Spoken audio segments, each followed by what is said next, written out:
message played again. 17 times now. Always the same 5 words. Do not fear. Human messenger sent. Captain Jane Miller stared at the holographic display, her weathered face illuminated by its soft blue glow. The message had arrived, 3 days ago, transmitted on frequencies humanity hadn't even known could carry data. Any progress decoding the rest? She asked, not turning from the display. Lieutenant Tom Reed shook his head. Nothing beyond those 5 words, Captain. It's perfect English, but the rest is, well, it's not in any language we recognize. The Polaris Station, Earth's furthest outpost, hung in the darkness of space some 12 billion kilometers from humanity's cradle. They were alone out here, or had been until 3 days ago. And the signature? Jane asked.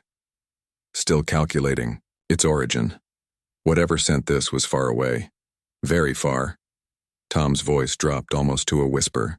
And whatever they are, they know we're here. The station's alert system chirped suddenly. Tom swiveled to his console. Captain, we've got movement. Large object approaching from the Kuiper Belt. Jane straightened. How large? About 5 kilometers in diameter, and it's accelerating. Toward us? Direct intercept course. Jane activated the general comm. All personnel, level 2 alert. Possible first contact scenario in progress. Within minutes, the command center filled with the station's senior staff. Dr. Alex Johnson, the exobiologist, spoke first. Are we sure it's the messenger mentioned in the transmission? What else could it be? Tom replied. It appeared right after the message. The object has changed course, announced Navigator Paul Wilson. It's heading for Earth now. Jane felt ice in her veins. Estimated time to Earth? At current acceleration, 3 days. The room fell silent. Humanity had explored the solar system, but had never encountered intelligent life. Now, something was racing toward their homeworld. We need to warn Earth, Jane said, and we need to intercept that object. With what? Asked Security Chief Maria Bell. Our shuttles can't match that speed. Tom raised his hand. The Hermes prototype. It's the only craft we have that might catch it. The Hermes was an experimental ship, untested for crewed flight.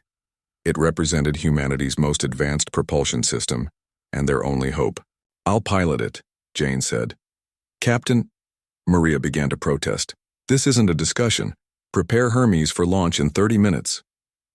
4 hours later, Jane sat in Hermes's cramped cockpit, chasing a mysterious alien object across the void. Earth had been notified, but any response would take hours to reach them. Closing distance, she reported back to the station. Should intercept in 6 hours.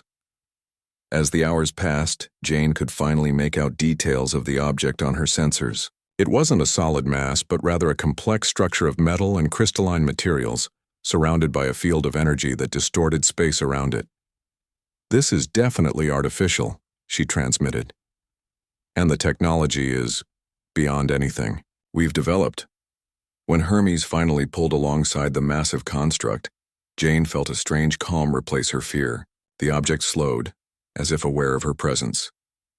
Then a portion of its surface shifted, revealing what could only be described as an entrance. I think it wants me to dock, she reported. Captain, we strongly advise against this, came Tom's voice, delayed by the vast distance. Noted, Lieutenant. But this is why I came. Jane guided Hermes toward the opening. The docking was flawless, as if the alien craft had adjusted itself to accommodate her ship perfectly. When the airlock cycled, sensors indicated a breathable atmosphere beyond. Jane secured her sidearm and stepped through. The interior defied human architectural concepts. Surfaces flowed into one another, and light seemed to emanate from everywhere and nowhere. At the center of the chamber stood a figure. It was humanoid, but clearly not human. Tall and slender, with skin like burnished copper and eyes that shifted color as she watched. It raised 4-fingered hands in what Jane recognized as a universal gesture of peace. I am the messenger, it said in perfect English. My name is The sound it made was impossible for Jane to pronounce. "I'll call you Messenger," Jane said. "Why are you heading to Earth?" "To make contact, to prepare your people." "For what?" The messenger gestured, and the walls around them became transparent. Jane gasped. They were traveling through a corridor of warped space, moving far faster than should be possible.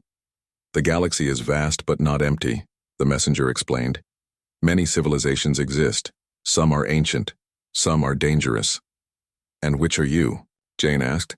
"We are friends. We were like you once, curious, resilient, adaptable.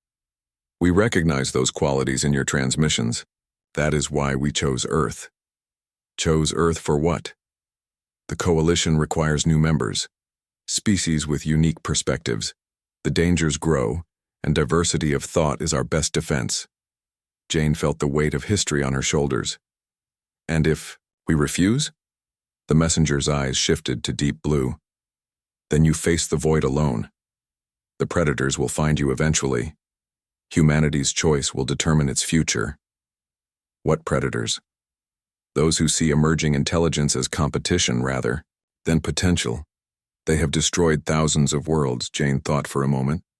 "Why me? Why not go directly to Earth's leaders?" "Because you are here. Because you came alone to meet the unknown. Your courage speaks for your species." The ship shuddered slightly. "We approach Earth's defensive perimeter," the messenger said. "Your military vessels are moving to intercept." Jane activated her comm. "This is Captain Jane Miller of Polaris Station. The alien vessel is peaceful. Repeat, peaceful contact. Stand down weapons." After a tense moment, a reply came. "Understood, Captain. Escort formation deployed." The messenger observed the exchange. "Your people trust you. This is good. Trust will be essential for what comes next." As they approached Earth, Jane realized she was witnessing the most important moment in human history, a turning point that would forever change humanity's place in the cosmos. "Do not fear," the messenger said, echoing the original transmission. "We came not as conquerors but as allies. The stars hold wonders beyond imagination, but also threats beyond nightmares. Humanity need not face them alone." Through the transparent hull, Jane could see Earth growing larger, a blue jewel in the blackness. She thought of all the people below, unaware that their universe had just expanded infinitely. "Tell me, messenger," she said quietly.